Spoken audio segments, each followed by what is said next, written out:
Welcome back, everyone, to another episode of Happy Metal Tales. I'm your host, Steve Kitts. Whisper's Hero Party. Welcome back to another episode of Happy Metal Tales.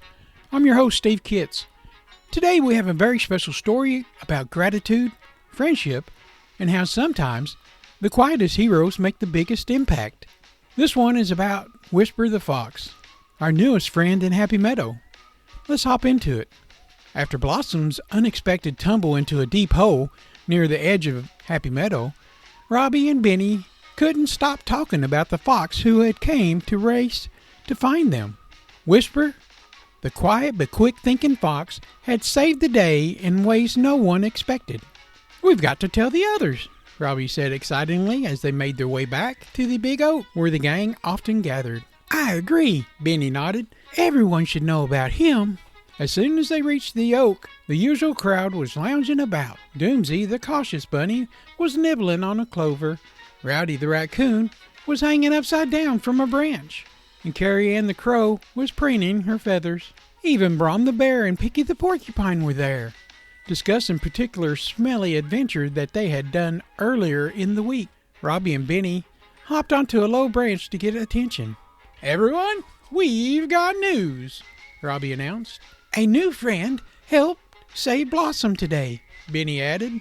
Blossom wiggled her nose and smiled. "He's a fox, and he doesn't talk like us. He uses the notepad to write things down or point to them. His name is Whisper." The group murmured curiously. "A fox helping? Well, that's unusual."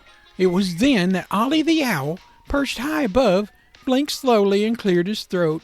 "Ah, Whisper, I know of him."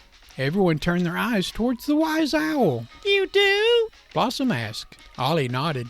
"Many years ago, Whisper was caught in a terrible accident. A cruel trap was left near the outskirts of Happy Meadow, and he barely escaped with his life. But the trap took something precious, his voice. Since then, he has only been able to whisper, and even that causes him pain. That is why he writes in his notepad, or points to the words already there." The group fell silent. The thought of such an accident happening to one of their own made their hearts ache. "That's awful," Blossom whispered. "But he still came to help, even though he didn't really know us," Benny pointed out. "And that," Robby declared, "makes him a hero." Gary the goat, who was lazily chewing on a bit of grass nearby, suddenly perked up. "A hero, you say? Well, heroes deserve celebrations. How about we throw Whisper a hero party at Farmer Brown's barn?" The idea was met with cheers and celebrations and claps. Even Doomsy twitched his nose in agreement. "I'll bring the decorations," Carrie Ann called. "I can bake a cake, something special," Sam the skunk offered. "I'll make sure the barn is all cleaned up and ready," Grady, Farmer Brown's grandson, chimed in. And with that, the plan was set. Blossom hopped to the meadow's edge, where she found Whisper sitting quietly beneath a tree, flipping through his notepad. "Whisper," she called out, hopping up to him. "We have something special for you.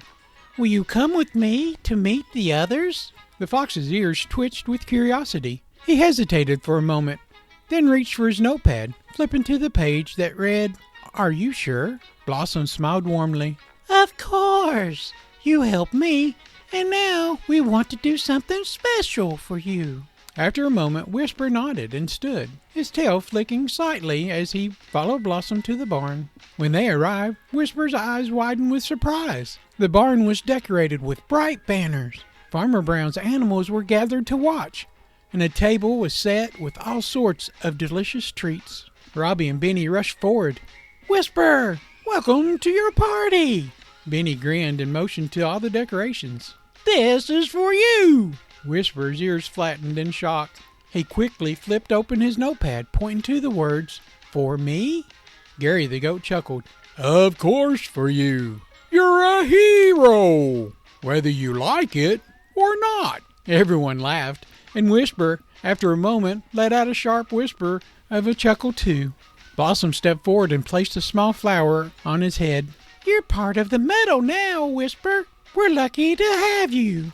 The fox didn't need to flip to a new page. His heart swelled over with all the love that he felt. He couldn't help but cry tears of joy.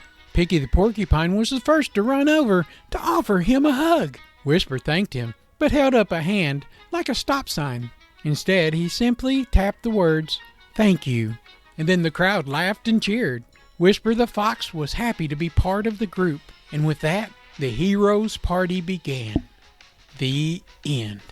And so, Whisper the fox found something that he never expected. Friends who saw him for more than his quiet voice.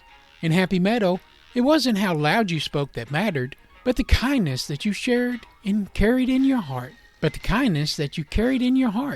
shared with others. That's it for today's episode of Happy Metal Tales. I've been your host, Steve Kitts. Thank you for listening, and remember that sometimes the quietest among us have the loudest impact. Until next time, we'll see you in the meadow. God bless.